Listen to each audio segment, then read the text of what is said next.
안녕하세요. 돈세는공학마가 돈버는TV 이천희망TV 이천희입니다. 어제 코스피는요 3.87%가 하락해서 1834.33포인트를 기록했고요. 밤 사이에 미국 다우지수는 9.99%가 폭락해서 21,200.62포인트를 기록했습니다. 밤 사이에 미국 다우지수의 폭락으로 오늘 코스피 시장도 시작과 동시에 큰 폭락을 면하기 어려울 거라고 생각을 합니다. 지금 이런 전 세계적인 주식시장의 폭락이 투자자들을 패닉 상태로 만들고 있는데요. 이럴 때일수록 시장에서 한 발 물러나 냉철한 멘탈을 유지하실 필요가 있습니다. 그래서 오늘은 제 과거의 경험을 통해서 이 상황에서 어떻게 대처하면 좋을지 여러분들에게 3가지 조언을 드리겠습니다. 제가 재무설계를 업으로 하면서요. 이렇게 큰 위기가 과거에 2번이 있었습니다. 1997년에 IMF 사태하고요. 2008년에 글로벌 금융위기입니다. 1997년 IMF 사태 때는요. 제가 재무설계업에 각 발을 디딘 상태에서 상황이 어떻게 돌아가는지 파악할 수 없었습니다. 하지만 2008년 글로벌 금융위기 때는요. 위기가 시작되기 전 상황, 그리고 위기 시작, 그 과정, 그리고 나중에 결과까지 유의 있게 살펴봤기 때문에 지금 코로나로 촉발된 전 세계 주식시장의 폭락에 대해서 어떻게 대처하면 좋을지 그때의 경험치로 여러분들에게 조언을 조금이라도 드릴 수 있다고 생각을 합니다. 물론 지금은 2008년에 글로벌 금융위기와는 다르게 코로나라는 전염병이 이런 사태를 촉발했기 때문에 진행 과정은 다소 다를 수 있습니다. 하지만 최종적인 결과는 비슷하리라고 저는 생각을 합니다. 이런 패닉 상황이 진정되고 반전을 이루려면요. 전 세계적으로 특히 금융시장을 주도하는 미국이나 유럽 등의 코로나 확진자 수가 줄어들어야 되고요. 코로나에 대한 치료제가 개발이 돼야 합니다. 그 사이에 세계 각국은 경제나 주식시장에 대한 부양책이나 진정책을 계속해서 낼 거고요. 앞으로 계속 큰 폭의 하락이나 상승이 반복될 거라고 생각을 합니다. 이럴 때 펀드 투자자들은요, 이런 상황에 잘 대처해야지 나중에 후회가 남지 않습니다. 먼저 적립식 펀드 투자자는요, 지금 이 상황에서도 절대 불입을 멈추시면 안 됩니다. 2008년 금융위기 때 투자한 펀드들이 대부분 반토막이 났습니다.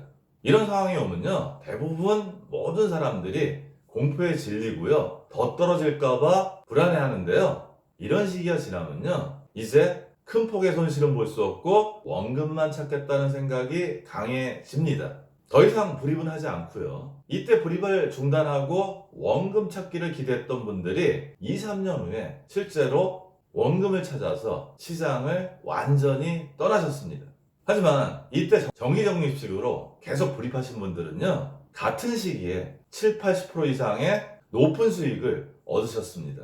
정기펀드가 싸게 사서 비쌀 때 환매해서 수익을 올리는 상품이라는 점만 기억하시면 지금은 시장의 상승과 하락에 관계없이 정기적립식으로 계속 불입하는 게 나중에 주식시장이 회복될 때 원금에 도달하는 시간도 빨라지고 그 후에는 수익을 크게 올릴 수 있다는 점을 반드시 기억하고 이해하셔야 합니다. 사실 그동안 주식시장이, 특히 우리나라 주식시장이 박스권에서 움직여서 낮은 수익에 크게 만족을 못하고 있었는데요. 어떻게 보면 이런 시장의 큰 움직임이 나중에 큰 수익을 올릴 수 있는 시장 상황입니다.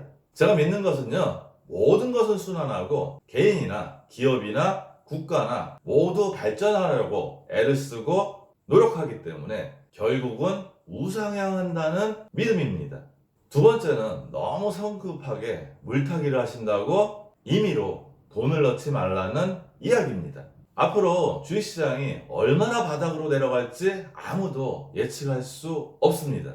지금 이 시점이 투자의 적기라고 해서 돈을 넣었는데 주식시장이 더 큰 폭으로 내려가면 손실은 점점 더 커지게 됩니다.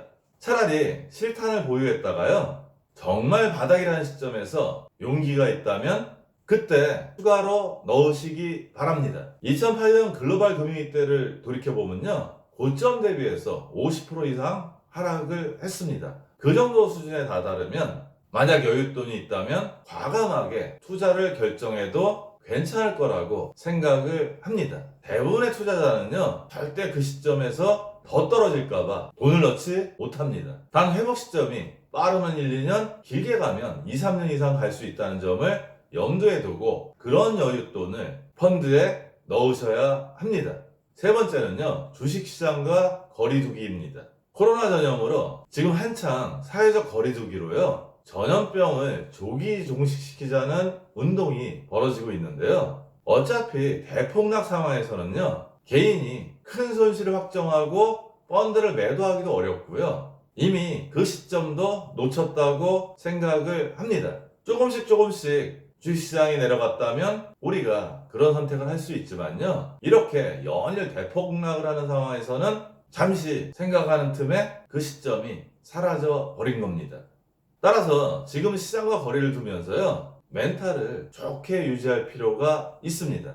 주식 투자에 대해서 이런 이야기가 있습니다. 주식을 사놓고 원양어선을 타고 오라는.